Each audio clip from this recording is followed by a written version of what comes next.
പിറവിക്കാലം 2-ാം ഞായർ. വിശുദ്ധ ലൂക്ക എഴുതിയ സുവിശേഷം അധ്യായം 2 22 മുതൽ 35 വരെ. വിചിന്തനം: നാം ആരും ഉടമസ്ഥരല്ല, കാര്യസ്ഥർ മാത്രം. കുറച്ചു നാളുകൾക്ക് മുമ്പ് ഒരു സമ്മേളനത്തിൽ സംബന്ധിക്കുവാൻ വേണ്ടി ഞാൻ ക്ഷണിക്കപ്പെടുകയുണ്ടായി.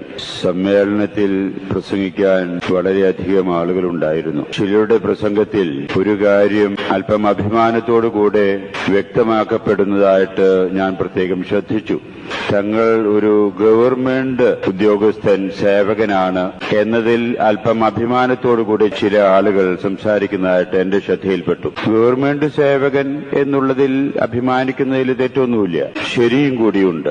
ഇങ്ങനെ അല്പം അഭിമാനബോധത്തോടുകൂടെ പ്രാസംഗികരിൽ ചിലർ സംസാരിക്കുന്നത് കേട്ടപ്പോ എന്റെ മനസ്സിലേക്ക് കടന്നു വന്നൊരു ചിന്ത, ഞാൻ ഏതു തരം സേവകനാണ് എന്നുള്ളതാണ്. ഞാൻ ഗവൺമെന്റ് സേവകനാണോ, സ്വകാര്യ മേഖലയിലുള്ള സേവകനാണോ, അതോ ഏത് മേഖലയിലുള്ള സേവകനാണ് ഞാൻ എന്നൊരു ചിന്തയാണ് എന്റെ ഉള്ളിലേക്ക് കടന്നു വന്നത്. എനിക്ക് തോന്നി, ഞാൻ ഗവൺമെന്റ് സേവകനോ സ്വകാര്യ മേഖലയിലുള്ള സേവകനോ എന്നതിലുപരി ദൈവസേവകനാണ് എന്നൊരാശയാണ് എന്റെ ഉള്ളിലേക്ക് ആ സമയത്ത് കടന്നു വന്നത്. എന്റെ ഊഴം വന്നപ്പോ ഞാൻ ആ സമ്മേളനത്തിൽ അത് വ്യക്തമാക്കാനും ശ്രമിച്ചു. ഗവൺമെന്റ് സേവകൻ എന്ന നിലയിൽ അഭിമാനിക്കുന്നുണ്ടെങ്കിൽ ദൈവസേവകൻ എന്ന നിലയിൽ എനിക്കും അഭിമാനിക്കാൻ അവകാശമില്ലേ എന്ന് ഞാൻ ചിന്തിച്ചു. ഗവൺമെന്റ് സേവകൻ എന്ന നിലയിലാകുമ്പോൾ സുരക്ഷിതത്വമുണ്ട്, ജോലിയിലുണ്ട്, സാമ്പത്തികമായ അല്പമുണ്ട്, അതുവഴി ഭാവിയെ സംബന്ധിച്ചും സുരക്ഷിതത്വമുണ്ട്. ശമ്പളത്തിന് പുറമെ കിമ്പളം കൂടിയാകുമ്പോൾ സുഭിക്ഷമായി. അത്രയും സുരക്ഷിതത്വം സ്വകാര്യ മേഖലയിൽ ചിലപ്പോൾ ഉണ്ടാകുകയില്ല.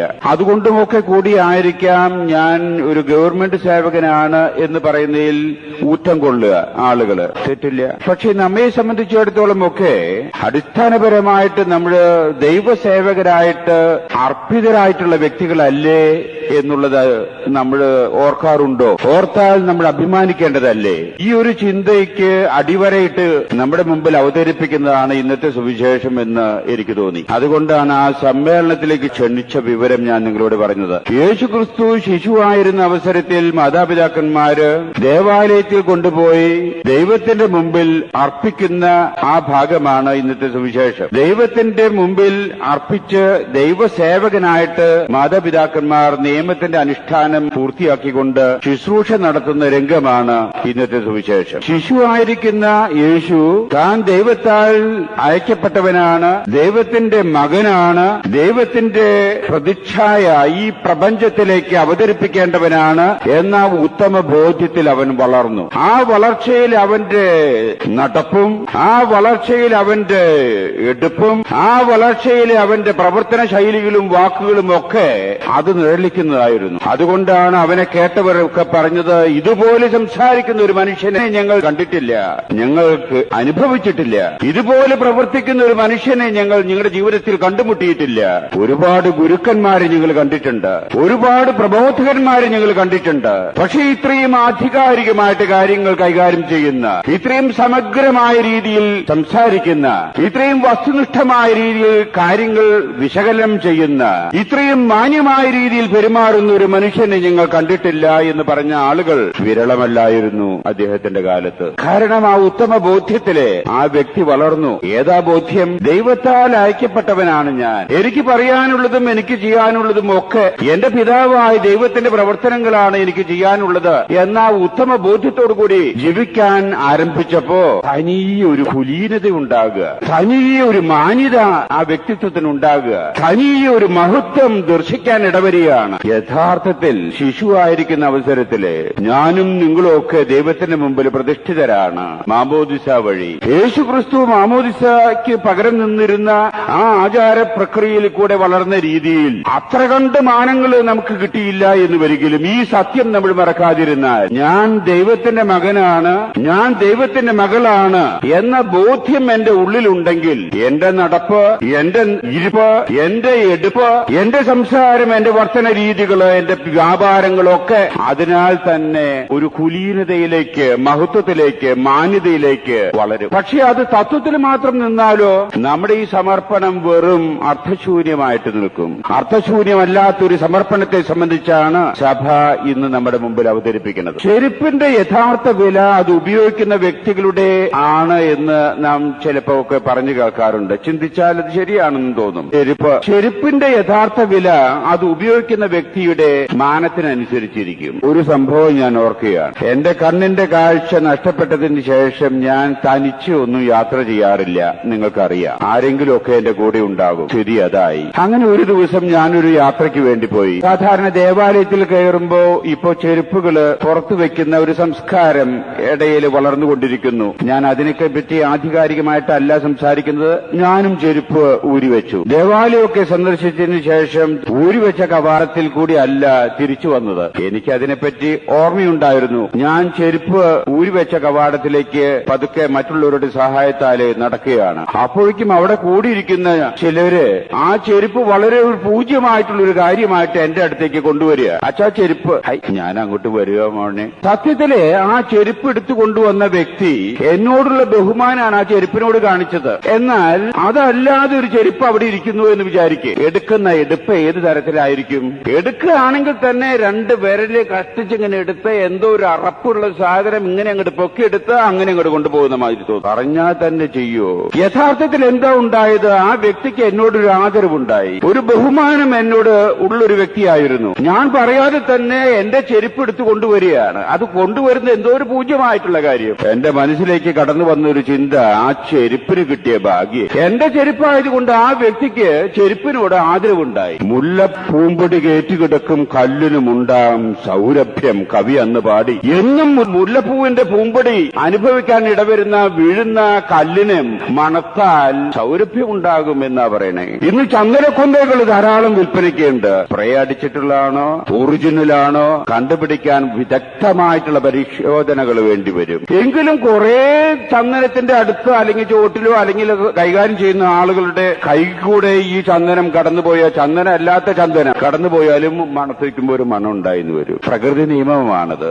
നമ്മുടെ ദൈവത്തിന്റെ മകനാണോ മകളാണോ എന്നുള്ളതിന്റെ ബോധ്യതലത്തിൽ നമ്മൾ ജീവിച്ചാൽ ഒരു മണം നമുക്ക് ഉണ്ടാകും, തമ്പുരാന്റെ മണം. ആ പ്രവർത്തനത്തിൽ കുലീനതയുണ്ടാകും, ആ പ്രവർത്തനത്തിൽ മാന്യതയുണ്ടാകും. ബോധപൂർവം ജീവിച്ചാൽ ആ ദൈവികമായിട്ടുള്ള ഭാവങ്ങളിലേക്ക് നമ്മൾ വളരും. ഈ അവസരത്തിൽ ഒരു പ്രകൃതിയിലുള്ള ഒരു നിയമം നിങ്ങളുടെ ശ്രദ്ധയിൽ കൊണ്ടുവരാൻ ഞാൻ ആഗ്രഹിക്കുകയാണ്. പ്രകൃതി നിയമമാണത്. ആ പ്രകൃതി നിയമത്തിന് ഞാൻ പേര് കൊടുക്കുന്നത് പ്രതിധ്വനിയുടെ നിയമം എന്നാണ്. പണ്ട് ഞാൻ നീർക്ഷീര ന്യായത്തെപ്പറ്റി നിങ്ങളോട് പറഞ്ഞിരുന്നു ഒരു ദിവസം. ഇന്ന് ഞാൻ വേറൊരു നിയമത്തെപ്പറ്റി പറയുകയാണ്, പ്രതിധ്വനിയുടെ നിയമം. ഇന്ന് ലോകത്തിലെ ഏറ്റവും മനോഹരമായിട്ടുള്ള രാജ്യം ഏതാണെന്ന് ചോദിച്ചാൽ ദൈവത്തിന്റെ സ്വന്തം നാടായിട്ടുള്ള കേരളമാണെന്നൊക്കെ പറഞ്ഞു പഠിപ്പിക്കുന്നു. സത്യമാണത്. എങ്കിലും ഇന്ന് കേരളത്തിന്റെ ആസ്വാദ്യത കണ്ടുപിടിക്കുന്നതിന് മുമ്പ് ലോകത്തിലെ ഏറ്റവും മനോഹരമായിട്ടുള്ള രാജ്യം എന്നോട് ചോദിച്ചാലും ഞാൻ പറയുമായിരുന്നു. ലോകം കണ്ടിട്ടുള്ള ആളുകളോട് ചോദിച്ചാലും പറയും അത് സ്വിറ്റ്സർലൻഡിലുള്ള ആൽപ്സ് പർവ്വതനിരകളാണ്. വളരെയധികം ടൂറിസ്റ്റുകളെ ആകർഷിക്കുന്നതാണ് അന്നും ഇന്നും ആൽപ്സ് പർവ്വതനിരകള്. പർവ്വതം എന്ന് പറയുമ്പോൾ നമ്മുടെ നാട്ടിലുള്ള പർവ്വതവും മലകളെ മാതിരി അല്ല. അത് റോറ്റ ചെടി ചില അവസരത്തിൽ നമുക്ക് കാണില്ല. ആ അവസരത്തിലൊക്കെ മഞ്ഞ് മൂടിക്കിടക്കുന്ന മലകള്. മഞ്ഞ് കണ്ടിട്ടുള്ളവർക്ക് അറിയാം അതിന്റെ മനോഹാരിത. കാണാത്ത ആളുകൾക്ക് ഐസല്ല മഞ്ഞ്. മഞ്ഞ് എന്ന് പറഞ്ഞാൽ അതിനോട് തുലനം ചെയ്യാൻ മറ്റൊന്നുമില്ല. നല്ല ശുദ്ധ പഞ്ഞി നിറച്ചിട്ടുള്ളതാണെന്ന് അകലിൽ നിന്ന് നോക്കുമ്പോ കാണാം. അങ്ങനെ മനോഹരമായിട്ടുള്ള ഒരു വലിയ ഭൂപ്രദേശം മലകളാണത്. അത് ദർശിക്കുന്നതിന് വേണ്ടിയുള്ള ചെറിയ പ്ലെയിൻ സംവിധാനങ്ങളൊക്കെ അവിടെയുണ്ട്. അത് റോപ്പ് വേ സംവിധാനമുണ്ട്. ഇത് ആസ്വദിക്കാൻ വേണ്ടി എന്തുമാത്രം സന്ദർശകരാണ് അവിടെ എത്തുന്നത്. ഒരവസരത്തിൽ എനിക്കും അതിനുള്ള അവസരം ഉണ്ടായി. ഞാൻ സ്വിറ്റ്സർലൻഡ് സന്ദർശിക്കുന്ന അവസരത്തിലെ ആൽപ്സ് പർവ്വതനിരയുടെ മുകളിൽ കൂടെ കടന്നു പോകാൻ എനിക്കും അവസരം കിട്ടി. ഞാൻ മനസ്സു നിറയെ ആസ്വദിക്കുന്നതിനും ഒരുപാട് സമയം മലമുകളിൽ തങ്ങുന്നതിനും അവസരം ലഭിച്ചു. ഇങ്ങനെ മലമുകളിൽ താൽക്കാലികമായിട്ടുള്ള കൂടാരങ്ങൾ ഉണ്ടാക്കി തങ്ങുന്നതിന് ഒരുപാട് ടൂറിസ്റ്റുകൾ വരുന്നുണ്ട്. അന്നും മലമുകളിൽ ഒരുപാട് കൂടാരങ്ങളുണ്ട്. തണുപ്പിൽ നിന്ന് സംരക്ഷണം കിട്ടത്തക്ക വിധത്തിലാണ് ആ കൂടാരങ്ങള്. വസ്ത്രങ്ങളൊക്കെ ആ തരത്തിലുള്ളതായിരിക്കണം. അല്ലെങ്കിൽ നമ്മൾ താഴത്തേക്ക് ഇറങ്ങുമ്പോഴേക്കും വടിയാകും മനുഷ്യൻ. മരവിച്ചു പോകും. എല്ലാം മഞ്ഞ്, അത്രയേറെ കഠിനമായ തണുപ്പ്. അതിന്റെ ഉള്ള എല്ലാ സംവിധാനത്തോടും കൂടി പോയില്ലെങ്കിൽ മനുഷ്യൻ അത് വിറകായി തീരും. അങ്ങനെയുള്ള സംവിധാനങ്ങളുണ്ട് അവിടെ. അങ്ങനെ ഞാനും ആൽപ്സ് പർവ്വതത്തിന്റെ മുകളിൽ നിൽക്കുക. ഞാൻ എന്തോ കണ്ട് അത്ഭുതപ്പെട്ടിട്ട് ഹലോ എന്നൊന്ന് ഞാൻ പറഞ്ഞോട് കൂടിയിട്ട് അയ്യോ, ഞാൻ പറഞ്ഞ ശബ്ദത്തിനേക്കാൾ വളരെ ശബ്ദമുഖരിതമായിട്ടുള്ള അന്തരീക്ഷത്തില് ചുറ്റും ഹലോ ഇങ്ങനെ കേൾക്കുക. പ്രകമ്പനം കൊള്ളുന്ന മാതിരിയുള്ള hello hello hello, echo system വെച്ചിട്ടുള്ള മൈക്കിന്റെ സിസ്റ്റം മാതിരി ശക്തമായ രീതിയിൽ ഹലോ ഹലോ. ഞാൻ പറഞ്ഞു ഐ ലവ് യു. തോന്നും അച്ഛൻ അങ്ങനെയൊക്കെ സംസാരിക്കുവോ? ഉവ്വ മക്കളെ, അങ്ങനെയൊക്കെ സംസാരിച്ചു ഞാൻ. എന്റെ ചുറ്റും ഒരു വലിയൊരു മായാപ്രപഞ്ചം. എന്താ കേൾക്കുന്നത്? I love you, I love you, I love you. ഇത് തന്നെ അങ്ങനെ കേട്ടുകൊണ്ടിരിക്കുക. എന്റെ ഉള്ളിലെ ചെറുപ്പമായിരുന്നു അന്ന് കുറച്ചും കൂടി. എന്റെ ഉള്ളിലെ ഒരു കുളിര് കോരിയിട്ടു. പ്രപഞ്ചം മുഴുവനും എന്നോട് സംസാരിക്കുന്നു ഐ ലവ് യു. ഞാൻ എന്റെ സംസാരം ഒന്ന് മാറ്റി ഐ ഹേറ്റ് യു. ഉടനെ പ്രപഞ്ചം മുഴുവനും I hate you, I hate you. അത് എന്നിൽ വളരെയധികം നിരാശയുണ്ടാക്കി. കാര്യം താൽക്കാലികമാണ് എന്ന് ഒരിക്കലും ഐ ലവ് യു എന്ന് എന്റെ ചുറ്റുപാടുള്ള ആളുകള്, വ്യക്തികള് പറയുന്നതായിട്ട് സ്വരം എന്റെ കേൾക്കുമ്പോൾ എന്നിലുണ്ടാകുന്ന പ്രതികരണം ഒന്ന്, ചുറ്റുപാടിലുമുള്ള ശബ്ദം ഐ ഹേറ്റ് യു എന്ന് പറയുമ്പോൾ എന്നിലുണ്ടാകുന്ന പ്രതികരണം മറ്റൊന്നായിരുന്നു ഞാൻ അനുഭവിച്ചു. ഇതെന്റെ മനസ്സിലുണ്ട്. ഞാൻ കഴിഞ്ഞ ദിവസം നിങ്ങളോട് പറഞ്ഞില്ലേ, ആശ്രമത്തിൽ നിന്നും ആസ്പത്രിയിൽ നിന്നുള്ള എല്ലാവരും കൂടി ഒരു ചെറിയ പിക്നിക്കിന് പോകുകയാണെന്ന്. ഞങ്ങൾ പോയി കഴിഞ്ഞ വ്യാഴാഴ്ച. നമ്മുടെ കേരളത്തിലുമുണ്ട് ഇങ്ങനെ ഒരു ചെറിയ ഒരു സ്പോട്ട്. മൂന്നാറിലേക്കാണ് ഞങ്ങൾ പോയത്. മൂന്നാറിൽ ഒരു എക്കോ പോയിന്റ് എന്ന് പറഞ്ഞ ഒരു സ്ഥലമുണ്ട്. ഒരുപാട് പ്രാവശ്യം ഞാൻ മൂന്നാറിൽ പോയി താമസിച്ചിട്ടുണ്ട് എന്ന് ഒരിക്കലും അധികം നാളുകളായിട്ടില്ല ഞാൻ ഈ എക്കോ പോയിന്റ് കണ്ടെത്തിയത്. അങ്ങനെ ഒരു എക്കോ പോയിന്റിലേക്ക് കടന്നു. കുറച്ച് സന്ദർശകരൊക്കെ അവിടെയുണ്ട്. ഞങ്ങളും ഈ പ്രതിധ്വനികൾ കേൾക്കാൻ വേണ്ടിയിട്ട് ഇറങ്ങി. എന്നാൽ ഇത്രയേറെ ആൽപ്സ് പർവ്വതനിരയിൽ നിന്ന് കേൾക്കുന്ന അത്രയും പ്രകമ്പനമൊന്നും അവിടെ ഉണ്ടായില്ല. അല്പം നിരാശ വന്നു. ഞാൻ പണ്ട് ഇറക്കിയ നമ്പർ ഇവിടെയും വെച്ചിട്ടൊന്ന് ഇറക്കി. ഐ ലവ് യു കേട്ടവരുണ്ട്, പ്രകമ്പനം തിരിച്ചു കേട്ടവരുണ്ട്, കേൾക്കാത്തവരുണ്ട്. ഞാൻ വീണ്ടും മറ്റേ നമ്പർ ഇറക്കി ഐ ഹേറ്റ് യു. അപ്പോഴും പ്രകമ്പനം കേട്ടവരുണ്ട്, കേൾക്കാത്തവരുണ്ട്. എന്താ ഇവിടെ ഇത്രേ ഉള്ളോ? ഞാൻ മറ്റുള്ളവരോട് അന്വേഷിച്ചു. അപ്പൊ പറഞ്ഞു അച്ഛാ നല്ല സ്വരം കേൾക്കും. ഞങ്ങൾ പോയിരിക്കുന്നത് നല്ലൊരു ബസ്സിലായിരുന്നു, പുതിയ ബസ്. ഞാൻ ഡ്രൈവറോട് പറഞ്ഞു മോനെ ആ ഓൺ ഒന്ന് അടിക്കേ. ഓ സുന്ദരമായിട്ടുള്ള ഓൺ. അവിടെ ഒരുപാട് വാഹനങ്ങളുണ്ട്, പക്ഷെ അതൊന്നും അതിന്റെ ഓണൊന്നുമല്ല ഞങ്ങൾ പോയ ബസിന്റെ ഹോൺ.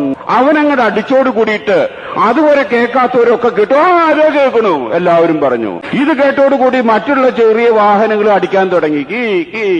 കേൾക്കണില്ല. കാരണം എക്കോ പോയിന്റിന്റെ ആ പ്രകൃതിയുടെ നിയമം അത്ര കണ്ട് അത് സമഞ്ജസമായിട്ടില്ല അവിടെ. എങ്കിലും എക്കോ നമുക്ക് കേൾക്കാം.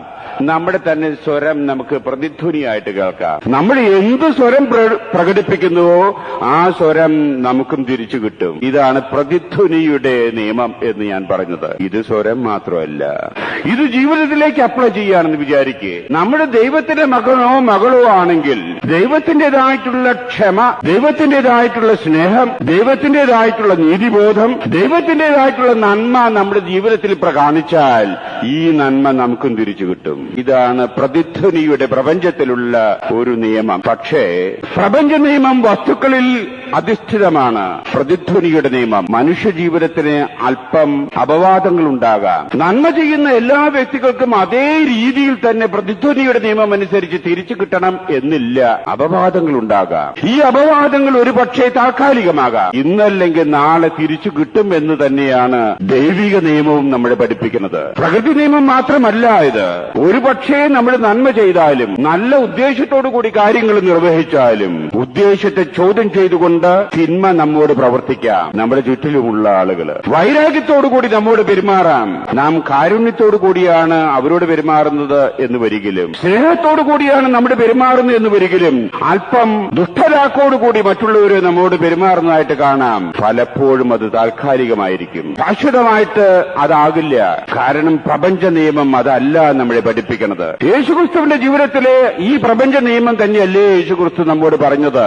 എപ്പോ ആരെങ്കിലും നിങ്ങൾക്ക് എന്ത് ചെയ്തു തരണമെന്ന് നിങ്ങൾ ആഗ്രഹിക്കുന്നുവോ അത് തന്നെ നിങ്ങൾ മറ്റുള്ളവർക്ക് ചെയ്തു കൊടുക്കുവിൻ എന്ന് യേശുക്രിസ്തു നമ്മോട് പറഞ്ഞപ്പോ ഈ പ്രതിധ്വനിയുടെ ശബ്ദം ആ നിയമമല്ലേ നമ്മളെ പഠിപ്പിച്ചതെന്ന് തോന്നിപ്പോകുന്നു. നാം എന്ത് ആഗ്രഹിക്കുന്നുവോ മറ്റുള്ളവരിൽ നിന്ന് അത് തന്നെ നിങ്ങൾ മറ്റുള്ളവർക്ക് ചെയ്തു കൊടുക്കുക എന്ന് പറയുമ്പോൾ ഈ പ്രതിധ്വനിയുടെ നിയമമാണ്, ഈ പ്രകൃതി നിയമമാണ് ദൈവിക നിയമമായിട്ട് നമ്മുടെ മുമ്പിൽ യേശുക്രിസ്തു അവതരിപ്പിച്ചത്. യേശുക്രിസ്തുവിന്റെ ജീവിതത്തിലും ഇത് വളരെ വളരെ സ്പഷ്ടമായ രീതിയിൽ നമുക്ക് തെളിഞ്ഞു കാണാം. നന്മ മാത്രം ചെയ്ത് നീങ്ങിയവനാണത്. സുവിശേഷത്തിൽ നമ്മൾ പറയുന്നു, നന്മ ചെയ്തുകൊണ്ട് അവൻ നാട് മുഴുവൻ ചുറ്റി നടന്നു. പക്ഷെ അവന് ലഭിച്ചത് നന്മ മാത്രമല്ല, അവന് തിരികെ കിട്ടിയത് പ്രകൃതിയുടെ ഈ പ്രതിധ്വനിയുടെ നിയമത്തിൽ നിന്നുള്ള അപവാദങ്ങളാണ്. തിന്മയുടെ, ഏഷ്ണിയുടെ, വൈരാഗ്യത്തിന്റെ, വിദ്വേഷത്തിന്റേതായിട്ടുള്ള പ്രതിധ്വനികളാണ് അവന് ജീവിതത്തിൽ ഏറ്റുവാങ്ങാൻ ഇടവന്നത്. അത് വളരെ നീണ്ടു നിന്നില്ല, ഏതാനും വർഷങ്ങള്.